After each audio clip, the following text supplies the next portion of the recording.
And God will put your hip out of joint in just the manner necessary to have you feel and believe your utter helplessness without His kindness and favor. Favor that you can do nothing to obtain.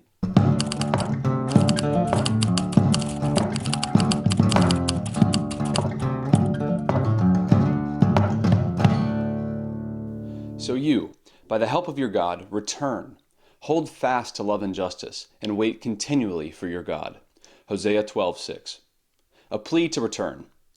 This dramatic pleading to return to God is the second of 3 such pleas recorded in the book of Hosea. Hosea the prophet was sent to confront Israel, a people who had fallen away from God and headlong into darkness. He confronts their rebellion and proclaims God's judgment against them, but his highest purpose was to plead with them to return to God. This second plea draws heavily on the example of Jacob. Those who truly know themselves will readily admit that their situation is no different from that of Israel or that of Jacob, the father of that nation. By their examples, we shall seek to understand these elements of Hosea's plea: why we must return, how we must return, and what we must return to. Why we must return. Any call to return or to come back presumes that the hearer of that call has left or abandoned the place that they should have been. Israel had abandoned their covenant with the Lord. They had forsaken God and were now serving idols of their own choosing. God likened this nation to a wife who had left her true husband to live with another man, Hosea 3:1. And their deeds were commensurate with the dictates of the idols that they served. There is no faithfulness or steadfast love, and no knowledge of God in the land. There is swearing, lying, murder, stealing, and committing adultery. They break all bounds, and bloodshed follows bloodshed, Hosea 4:1-2. And they believed that they could get away with it, despite all of God's pleadings and warnings to the contrary. But they do not consider that I remember all their evil. Now their deeds surround them, and they are before my face, Hosea 7:2. Israel was exceedingly guilty, and their condemnation was just. And likewise, Jacob was an exceedingly guilty man. He was a deceiver and a covetous schemer. Jacob viewed other people as opportunities to make a deal for himself. By deception, he stole his brother's birthright and blessing from their father, Isaac. He bargained with Laban to marry his daughter. He even tried to cut a deal with God, saying that if God will be with me, then the Lord shall be my God. Genesis 28:20-22.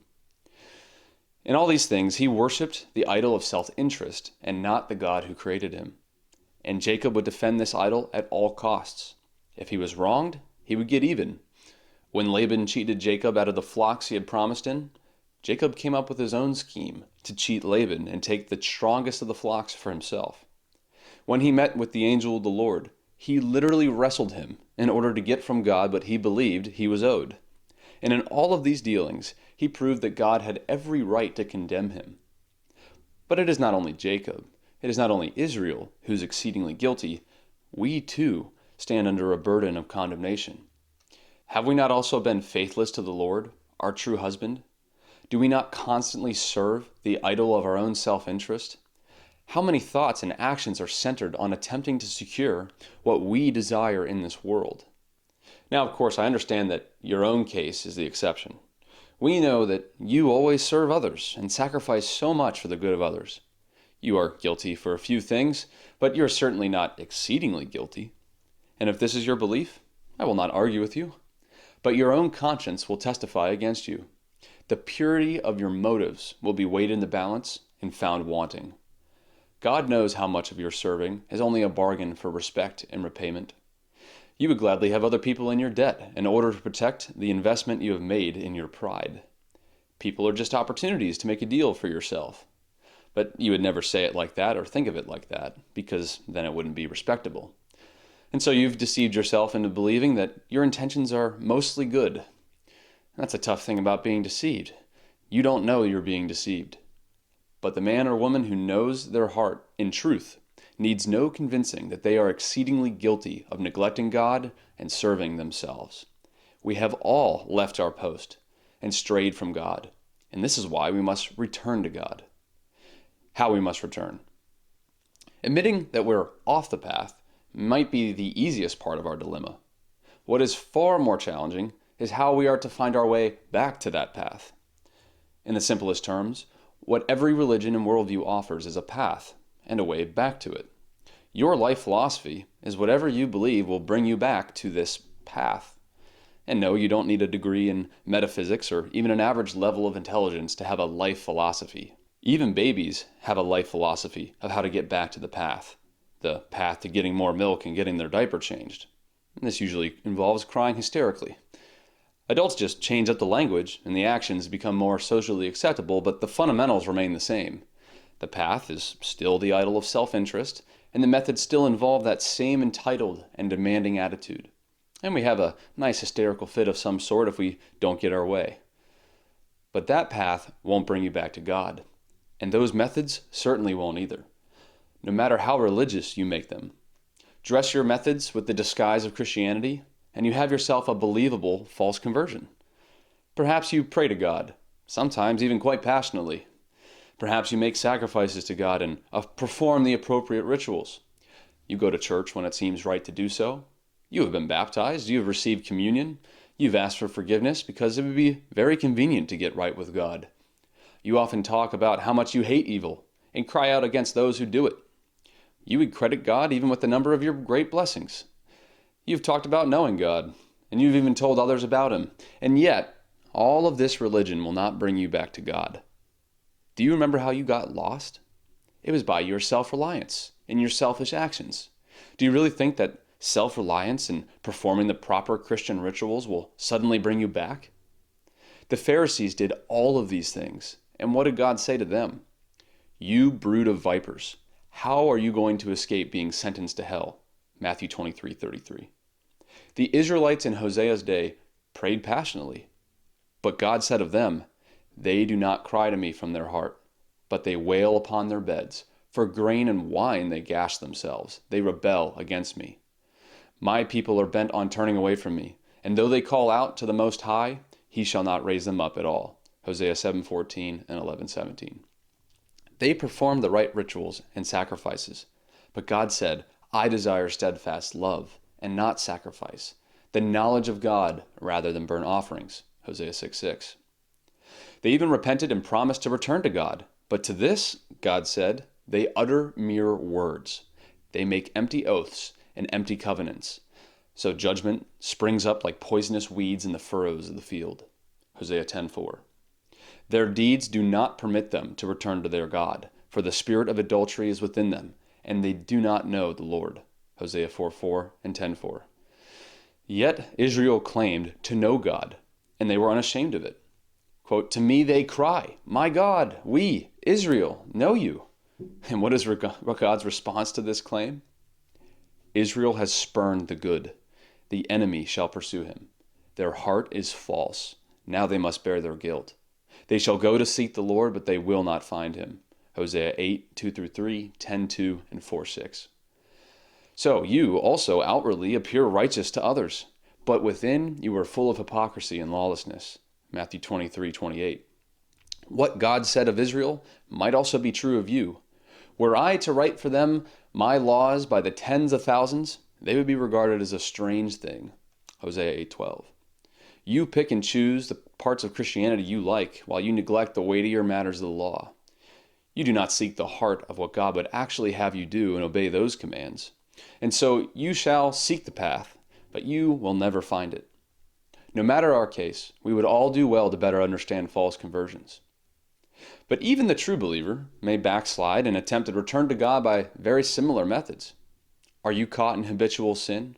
Are you discouraged by your lack of spiritual progress? Do you feel as if you are failing as a godly man or woman, or as a spouse, as a parent, or as a friend? Fair enough. But what are your methods for finding your way again? Is it by a list of spiritual things you will do in the future? Is it by having greater discipline? Are you going to sacrifice certain things to get right with God? Are you going to start doing certain things to get right with other people? Analyze your heart. Are you so foolish that having begun by the Spirit, you are now trying to be perfected by the flesh? Galatians 3:3. Did you abandon the law and accept the gospel just to return to the law again? It is not that these things are not necessary, but they are just not how we are able to return to God. Consider Jacob with me once more. He began wrestling God in his own strength to obtain a blessing. but this could never earn him anything but greater judgment. But God, in his severe mercy, touched his hip socket, and Jacob's hip was put out of joint as he wrestled with him. Genesis 32:25. It was at this moment that Jacob was truly convinced of his inadequacy, inability, and utter hopelessness without the favor of God. He no longer had any hope of wrestling God into his demands, but he held on to him in the hope of receiving mercy. He had nothing left to offer for this unmerited favor but his tears. He strove with the angel and prevailed. He wept and sought his favor. Hosea 12:4. Jacob returned to the favor of God by nothing other than God's grace, and he knew it. He had been made to feel it. He had been made to believe it. In Jacob's own words, "I have seen God face to face, and yet my life has been delivered." The remnant of Israel, they were returned to God by the same grace. They were made to know their inability and their complete dependence on the mercy of God. Come, let us return to the Lord, for he has torn us, that he may heal us. He has struck us down, and he will bind us up. Hosea 6:1. God put Israel's hip out of joint by the evil in their land and by the brutality of their Assyrian conquerors. But he tore them apart that he might heal them. And God will put your hip out of joint in just the manner necessary to have you feel and believe your utter helplessness without his kindness and favor. Favor that you can do nothing to obtain. So it must be by God's help that you return to God. It is not your love for God or your faithfulness to him that will secure this way. For your love is like a morning cloud, like the dew that goes away early. Hosea 6:4. The gospel strips all away until there is nothing left that we can take credit for. You shall know that there is no God but me, and besides me there is no Savior. Hosea 13:4. So you, by the help of your God, return. What we must return to.